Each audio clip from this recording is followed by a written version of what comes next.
የወንጀል መረጃዎች እንደሚያስረዱት በዓለም አቀፍ ደረጃ በሚሊዮን የሚቆጠር ረብጣ ገንዘብን ለማግኘት ሲባል የግድያ ወንጀል ይፈጸማል። ባለፉት 40 ዓመታት ውስጥ የነፍስ ገዳዮች ቁጥር በከፍተኛ ሁኔታ ጨምሯል። በዛሬው የወንጀል ዘገባችንም በቾሃን ቤተሰብ ስለተፈጸመው የግድያ ወንጀል ይመለከታል። አብራችሁን ቆዩም።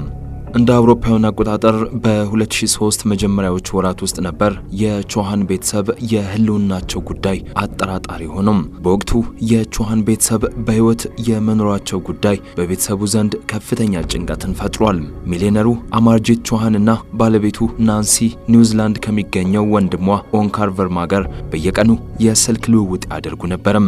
ነገር ግን ከዕለታት አንድ ቀን ናንሲና ባለቤቷ አማርጂት ቾሃን ከኦንካር ቨርማ ያደርጉት የነበረው የስልክ ልውውጥ በድንገት ተቋረጠም። የናንሲ ወንድም ኦንካር ቨርማ በተደጋጋሚ ስልክ ቢደውልላቸውም ስልካቸው አይሰራም። ታዲያ ኦንካር ቨርማ ይህን ያልተለመደ ሁኔታቸው ፍጹም ጭንቀት ውስጥ እንዲገባ ያደርገዋል። የሁለቱም ጥንዶች ስልክ አለመስራቱ ለከፍተኛ ጭንቀትና ውጥረት የተጋለጠው ኦንካር ቨርማ በቤተሰቡ ላይ አንዳች ችግር ገጥሟቸው ሊሆን እንደሚችል ማሰብ ይጀምራል። የ25 ዓመቷ ናንሲ ነዋሪነቷ ከህንድ ፑንጃቢ ግዛት ሲሆን በ21 ዓመት የሚበልጣትን የ46 ዓመቱ ሚሊዮነር አማርጂት ቾሃን አግብታ ሁለት ወንድ ልጆችን ወልዳለች። ስማቸውንም ራቪንደርና ዴቪንደር ይባላሉ። የቾሃን ቤተሰብ መጥፋት በዩናይትድ ኪንግደም የወንጀል ታሪክ በጣም አስደንጋጭና አሳዛኝ ከሆኑ የወንጀል ድርጊቶች አንዱ ነው።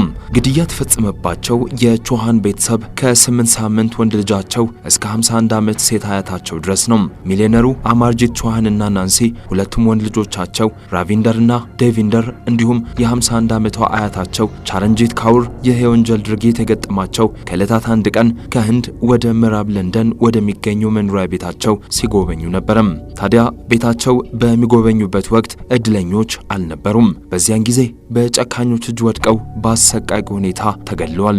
አገራማን ነው ብለው ከህንድ ለንደን ድረስ ተጉዘው ቤታቸውን ለማየት በሄዱበት ቅጽበት በነፍሰ ገዳዮች እጅ ወድቀው ሕይወታቸው ላይመለስ በአሰቃቂ ሁኔታ ተገድለዋል።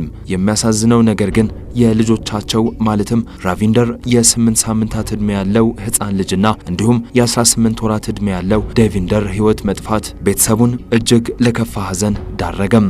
ገዳዮቹ ወንጀሉን ከፈጸሙ በኋላ የአማርጂት ቾሃን ሐውልጅ ኩባንያ ወይም ሲባ የደረቅ ጭነት ተሽከርካሪ መኪና እጽ ለማዘዋወር ይጠቀሙበት ነበርም። ግድያውን ፈጽመው ከአካባቢው ለጊዜውም ቢሆን ማንነታቸውን ቀይረው ቢደበቁም ፖሊስ ባደረገው ክትትል ተጠርጣሪዎቹ በቁጥጥር ስር ውለዋል። ስማቸውም ሬገን ሆርኒሲና ፒተር ሪስ ይባላሉ። እነዚህ ሶስት ወንጀለኞች 5 የሚያህሉ የቾሃን ቤተሰብ አባላትን አሰቃቂ በሆነ ሁኔታ ገለዋል ተብለው በፖሊስ ተይዘዋል። ወንጀለኞቹ በቁጥጥር ስር ለማዋል በሺዎች የሚቆጠሩ የፖሊስ አባላትን ያካተተ የ2 ዓመት ምርመራ ተካሂዷል። ከዛም በኋላ ለ8 ወራት በዘለቀው የፍርድ ሂደት ኬኔት ሬገን፣ ዊሊያም ሆርንሲና ፒተር ሪስ የተባሉ ተጠርጣሪዎች በቾሃን ቤተሰብ ግድያ ተካፋይ መሆናቸው ተረጋገጠም። ሚሊዮነሩ አማርጂት ቾሃን ሲባ የተሰኘ ድርጅት ባለቤት ናቸው። በድርጅታቸውም ብዙ ሰራተኞች ቀጥረው ያሰሩ እንደነበር የግል ታሪካቸው ያስረዳል። ናንሲ ኒውዚላንድ ከሚገኘው ወንድሟ ኦንካር ቨርማ ጋር በተደጋጋሚ ስልክ ይደዋወሉ እንደነበርና የእህቱ ብሎም የአማርጂት ቾሃን ስልክ አለመስራት ያስጨነቀው ኦንካር ቨርማ ከኒውዚላንድ ወደ ለንደን በመምጣት በቤተሰቡ ላይ ተፈጸመ ስለተባለው የግድያ ወንጀልና እንዲሁም የቤተሰቡ መኖሪያ ቤት ላይ ፖሊሶች ፍተሻ ብሎም ምርመራ እንዲያደርጉ ጥረት አድርጓል። ቨርማ ከእህቱ ናንሲ ጋር በጣም የቀረበ ግንኙነት እንደነበረውና በየዕለቱ እህቱ ጋር ስልክ በመደወል ስለ ቤተሰቡ ሁኔታ ይጠይቅ እንደነበር ቃሉን ለፖሊስ ሰጥቷል። ኦንካር ቨርማ ዘግይቶም ቢሆን ለንደን ቢደርስም የቤተሰቡን ሕይወት ማትረፍ ባለመቻሉ በውስጡ ከፍተኛ ቁጭት አድሮበታል። ነገር ግን በቾሃን ቤተሰብ ስለተፈጸመው ግድያ በጥንቃቄ ምርመራ እንዲደረግ ፖሊሶች ላይ ግፊት በማድረግ የቤተሰቡን ገዳዮች በቁጥጥር ስር እንዲውሉም አድርጓል። በኦንካር ቨርማ ግፊት ፖሊሶች በምዕራብ ለንደን በሚገኘው የቾሃን ቤተሰብ መኖሪያ ቤት ፍተሻ ማድረግ ይቀጥላሉ።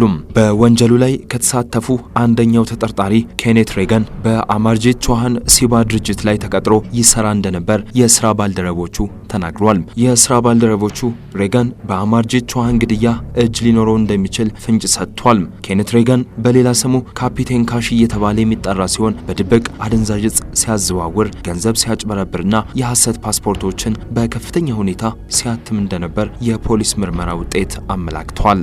ሬጋን ወይም በሌላ ስም መጠሪያው ካፒቴን ካሽ ቢያንስ ለ10 ዓመታት አደንዛዥ ዕፅ በድብቅ ያዘዋውር እንደነበርና ከዛም በኋላ ቅንጡ ህይወት እንደነበረው የወንጀል ምርመራው ያስረዳል። ሬጋን በሚሊዮነሩ አማርጄት ቾሃን ሲባ ድርጅት ላይ ተቀጥሮ በሚሰራበት ወቅት የአማርጄት ቾሃን የሚመስሉ ፊርማን አመሳስሎ በመፈረም በድርጅቱ ላይ በከፍተኛ ሁኔታ የገንዘብ ማጭበርበር ወንጀል ይፈጽም እንደነበር በፖሊስ ምርመራ ተረጋግጧል። ታዲያ ሬጋን በሲባ ድርጅት ተቀጥሮ በሚሰራበት ጊዜ በድርጅቱ ላይ የገንዘብ ማጭበርበር ወንጀል እንደፈጸመ ፖሊስ ደርሶበታል። እንዲሁም ወንጀሉን ለመፈጸም በድብቅ የራሱ ማፊያ ቡድኖች እንደነበሩት ፖሊስ በምርመራው ደርሶበታል። ሬጋን በብሪታንያ እጅግ አስፈሪና ውስብስብ ከሆኑ ወንጀለኞች አንዱ እንደሆነና የወንጀል ድርጊቱ የሚከውኑለት የራሱ ድብቅና የተደራጁ ማፊያዎች እንዳሉት ለማወቅም ተችሏል። እንደ አውሮፓውያን አቆጣጠር በ1996 ሬጋን 40 ሚሊዮን ፓውንድ ዋጋ ያለው 15 ቶን የካናቢስ ዕፅ በድብቅ በተሰራው የባህር ሰርጓጅ መርከብ ይዞ ወደ እንግሊዝ ለማዘዋወር ሙከራ ቢያደርግም በዚያን ጊዜ በፖሊስ ተይዞ እስር ቤት ገብቷል። ታዲያ ከእስር ከተፈታ በኋላም አመሉን አልተወም። ድጋሚ በቾሃን ቤተሰብ የግድያ ወንጀልን ፈጽሟል። ሬጋን በዕፅ ዝውውር የተሰማራ ማፊያ ሲሆን በለንደን ፋሽን ሬጀንት ስትሪት ላይ የተመሰረተው ሴሬዝ ኢንተርናሽናል ኢንሹራንስ ንግድ ላይ ተሰማርቶ ሲሰራም ቆይቷል። የፖሊስ ምርመራ ውጤት እንደሚያመላክተው ሬጋንና ዊሊያም ሆርንሲ በ10 ዓመት ጊዜ ውስጥ ከ1000 በላይ ፓስፖርቶችን ለአደንዛዥ ዕፅ አዘዋዋሪዎችና ለሌሎች የወንጀል ተባባሪዎች ሰጥቷል። በ1998 ሬጋን በኮኬን ኮንትሮባንድ ተሰማርቶ በፖሊሶች ተይዟል። ከዛም በኋላ በመርማሪዎች ለ15 ጊዜ ያክል ቃለ መጠይቅ የተደረገለት ሲሆን ሬጋን የ100 ሚሊዮን ፓውንድ የኮኬን ኮንትሮባንድ ያንቀሳቅስ እንደነበርና አብረውት ሲሰሩ የነበሩትን የኮኬን ኮንትሮባንዲስቶችን አሳልፎ ለፖሊስ ሰጥቷል። ከዛም በኋላ 100 ሚሊዮን ፓውንድ ዋጋ ያለው ኮኬን ሊወረስበትም ችሏል። ሬጋን የአንድ ትልቅ የኮኬን ኮንትሮባንድ ቡድን አባላት ፓስፖርት እንደሰጣቸው ፖሊሶች አረጋግጠዋል። ከ1996 እስከ 1998 ባለው ጊዜ ውስጥ ይህ የማፊያ ቡድን 2 ቢሊዮን ፓውንድ የሚገመት ኮኬን ወደ እንግሊዝ እንዳስገቡ መርማሪዎች አረጋግጠዋል። ታዲያ ለዚህ ድርጊቱ ሬጋን ለ8 ዓመት ተፈርዶበት እስር ቤት ከቆየ በኋላ በ2002 ከእስር ተለቀቀም። በ2002 ከእስር ከተለቀቀ በኋላ ሬጋን በአማርጄት ቾሃን ሲባ ድርጅት ላይ ተቀጥሮ መስራት ይጀምራል። ነገር ግን ሬጋን በሲባ ተቀጥሮ በሚሰራበት ወቅት በስቶንሄንግ አካባቢ ከተካሄደው ስብሰባ በኋላ ሶስቱ ተከሳሾች አማርጄት ቾሃንን አፍነው በመውሰድ በብዙ የቼክ ወረቀቶች ላይ እንዲፈርሙ ያስገድዷቸዋል። ከዛም በኋላ በወረቀቱ ላይ ካስፈረሟቸው በኋላ የሲባ ድርጅት በሬጋን ቁጥጥር ስር እንዲሆን ይደረጋል። ነገር ግን እቅዳቸው እንዲሰራ የተቀረው የቾሃን ቤተሰብም መገደል ነበረበት። አቃቤ ሕግ ሪቻርድ ሆርዌል የዚህ እቅድ የአማርጄት ቾሃን መጥፋቱ ቤተሰቡን ጥሎ የሄደ መስሎ ከታየ እቅዳቸው እምነት የሚጣልበት ላይሆን እንደሚችል ተገንዝበው መሆን አለበት ብሏል። ሬጋንና ተባባሪዎቹ የቾሃን ቤተሰብን ገለው በ50 ኤከር ዴቨን እርሻ ላይ ሬሳዎቹን ቀብረዋል። ከዚያ ተቆፍሮ ወደ ባህር ውስጥ ተጥሏል። ሬጋን ከብሬዊን ጋር የፍቅር ግንኙነት እንደነበረው የፖሊስ ምርመራ ውጤቶች ያሳያሉ። ነገር ግን ብሬዊን ከሬጋን ጋር ምንም አይነት የፍቅር ግንኙነት እንደሌላት አስተባብላለች። ብሬዊን በስቶር ላይ ዴቨን ወደሚገኘው የእርሻ ቦታዋ ስትሄድ ሬጋን፣ ሆርንሲና ፒተር ሪስ ጉድጓድ ሲቆፍሩ አይታለች። ፖሊሶችም የእሷን መረጃ ተመርኩዘው በዊልትሻየር በፎርጅ ክሎዝ የሚገኘው መኖሪያ ቤቱ ላይ ፍተሻ ማድረግ ይጀምራሉ። ነገር ግን የፎረንሲክ ምርመራው አንድም ነገር በሬጋን ቤት ማግኘት አልቻለም። ነገር ግን በአንድ ቅጠል ላይ የደም ጠብታ ያገኛሉ። ይህ የደም ጠብታ በፎረንሲክ ምርመራ እንደተረጋገጠው የዴቪንደር ሊሆን እንደሚችል ፍንጭ ሰጥቷል። ልጁን ገለው ጎትተው ለመውሰድ ጥረት እንዳደረጉ የፎረንሲክ ምርመራው ያስረዳል። የሶስቱ የቾሃን ቤተሰብ አስክሬን ለመጣል በተጠቀሙበት ፈጣን ጀልባ ላይ የአማርጄት ቾሃን የደም ምልክቶች አግኝቷል። ነገር ግን ሬጋንና ሆርንሲ ወንጀሉን ከፈጸሙ በኋላ ከሀገር ሸሽቷል። ነገር ግን ሶስተኛው ተጠርጣሪ ፒተር ሪስ ዲን ተብሎ በሚጠራው ጫካ ውስጥ ተደበቀም። ነገር ግን ሬጋን በቤልጅየም ተያዘም። ሁለቱም ፒተር ሪስና ሆርኒስም በቁጥጥር ስር ዋሉ። የአማርጂት ቻዋንና የቻረንጂት ካውር አስከሬን ባህር ውስጥ ተገኝቷል። የፎረንሲክ ምርመራ ውጤት እንደሚያመላክተው አማርጂት ቻዋን በገመድ አንቀው ገለውት ሊሆን እንደሚችል ተረጋግጧል። የቻዋን ሚስት ናንሲ ጭንቅላቷ በመዶሻ እንደተቀጠቀጠ ፖሊሶች ለማረጋገጥ ችለዋል። የቻረንጂት ካውር አካልም ቆራርጠው እንደጣሉት ፖሊሶች አረጋግጠዋል። ነገር ግን የራቪንደርና ዴቪንደር አስክሬኖች በጭራሽ አልተገኙም።